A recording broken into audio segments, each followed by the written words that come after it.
সভাপতি, সমবেত বন্ধুরা, আমরা প্রচলিতভাবে অতীতে যা দেখেছি যে একটি দল যায় আরেকটি দল আসে, লুটপাট আগে যারা করত সেই নামে ছদ্মনামে নতুন যারা আসে তারা লুটপাট করে, দখলদারি করে এবং এবারও তারা মনে করেছে একইভাবে আমি হাট মাঠ ঘাট এগুলো দখল করব এবং বিভিন্নভাবে চাঁদাবাজি করব, নৈরাজ্য তৈরি করব।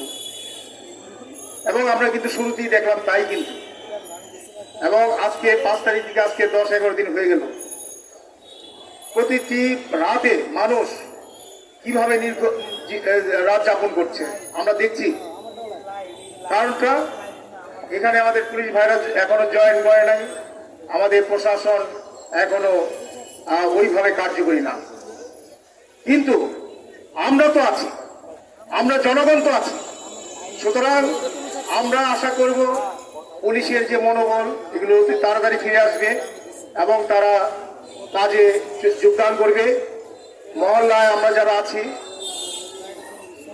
জনতা, ছাত্র এবং যারা সমাজের বিভিন্ন স্তরে আছে, সবাই এই ব্যাপারে সজাগ থাকতে হবে যাতে কেউ এই লুটপাট এবং যে কোনো ধরনের নির্যাতন যাতে না করতে পারে। আর আরেকটা বিষয়, আমাদের সবাইকে দায়িত্বশীল হতে হবে এবং শিক্ষা নিতে হবে। রাজনীতিবিদরা এখনো যারা শিক্ষা নেন নাই, বিভিন্ন জায়গা থেকে যে বিভিন্ন রকমের কথাবার্তা বলেন আপনারা, এবং আমরা দেখি এই যে সামাজিক যোগাযোগ মাধ্যমে কি ধরনের কথাবার্তা বলেন, এখনো আপনাদের শিক্ষা হয় নাই।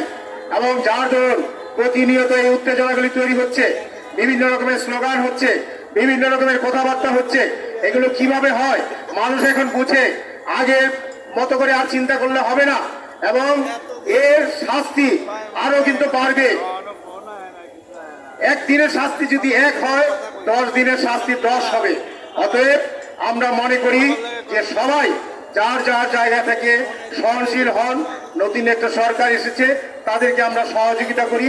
আমাদের যে বিজয় এসছে ছাত্রদের, জনতার, সেগুলো যাতে আমরা রক্ষা করতে পারি। পাশাপাশি আমি এও বলতে চাই, আমরা কিছু ক্যারিশমা দেখতে চাই। এই হোমিওপ্যাথি স্টাইলে আপনি সরকারে শপথ গ্রহণ করবেন আর কিছু বলবেন না, এটা আমরা চাই না। আমরা চাই ক্যারিশমা দেখতে, আমরা চাই সেরাপ শব্দ শুনতে। আমরা চাই যে আপনি বলুন যে যারা এই ধরনের দুর্নীতি করছে, যারা এই ধরনের অত্যাচার করছে, ভাঙচুর করছে, তাদেরকে কোনো অবস্থাতেই ছাড় দেওয়া হবে না। এখন মিডিয়ার যুগ, এখন আমরা প্রতিটা জিনিস কিন্তু ছবি এবং বিভিন্ন রকমের কি করে ফুটেজ আছে। সুতরাং এদেরকে ধরা কিন্তু কঠিন কিছু না। সুতরাং আমি বলি, যারা ক্ষমতায় এসছেন, শপথ নিয়েছেন, তাদের এই মিন করে কথা বলা আর চলবে না। আজকে থেকে আপনাদেরকে সেরা বলতে হবে এবং জুড়ে বলতে হবে। এবং আমি এই নারী নেত্রীর সাথে একমত, কোন মহল্লায় কোন রকমের অনাচার ঘটলে প্রতিরোধ করতে হবে এবং চূড়ান্ত প্রতিরোধ করতে হবে। এই বলে সবাইকে ধন্যবাদ জানিয়ে আমি আমার বক্তব্য শেষ করছি। এখন স্বীকৃতি জানিয়ে বক্তব্য রাখবেন নারায়ণগঞ্জ সাংস্কৃতিক জোটের সভাপতি জিয়াউল ইসলাম কাজল।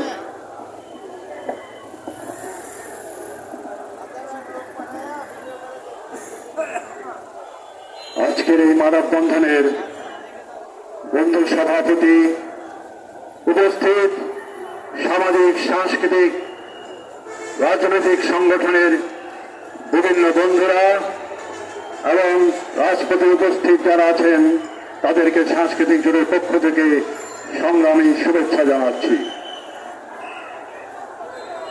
সাথী বন্ধুরা, নারায়ণগঞ্জ সাংস্কৃতিক জোট শুরু থেকেই এই বৈষম্য বিরোধী আন্দোলনে ছাত্রদের পাশে ছিল। তাদের এই আন্দোলনে বহু জীবন দিয়েছে এবং বহু রক্ত ঝরেছে এই রাজপথে। কিন্তু আমরা কি দেখতে পেলাম, যখন আপনাদের সেই প্রত্যাশা পূরণ হয়েছে, সেই দিন থেকে একটি লুটপাটের রাজত্ব চলেছে। সারা বাংলাদেশে ভাঙচুর, লুটপাট, অগ্নিসংযোগ, নির্যাতন, ধর্মীয় সংখ্যালঘুদের উপর আক্রমণ, বাড়িঘরে হামলা, যেটা প্রতিদিন আমরা দেখি না, একদিনে 2 দিনে হাজার হাজার সংখ্যক বাড়িঘর অগ্নিসংযোগ করা হয়েছে।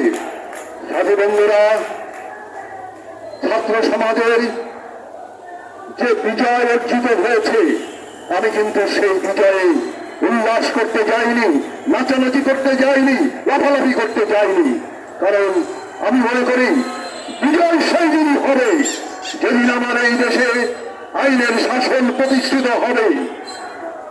অত্যাচারীরা যারা বিভিন্নভাবে নিগৃহীত হয়েছে তারা যেন বিচার পায়।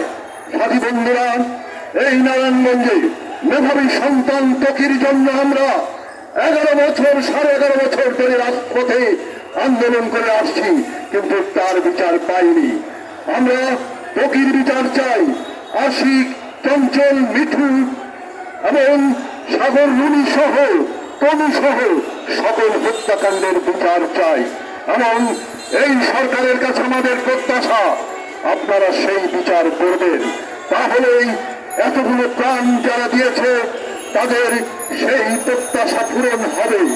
সাথী বন্ধুরা, আজকে সংস্কৃতির উপর আঘাত হচ্ছে।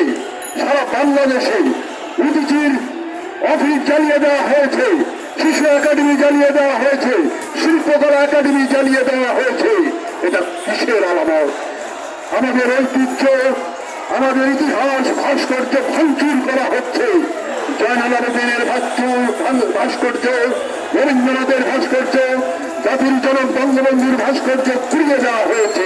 এটা কিসের আলামত? আমরা আমাদের সংস্কৃতি রক্ষা করতে চাই।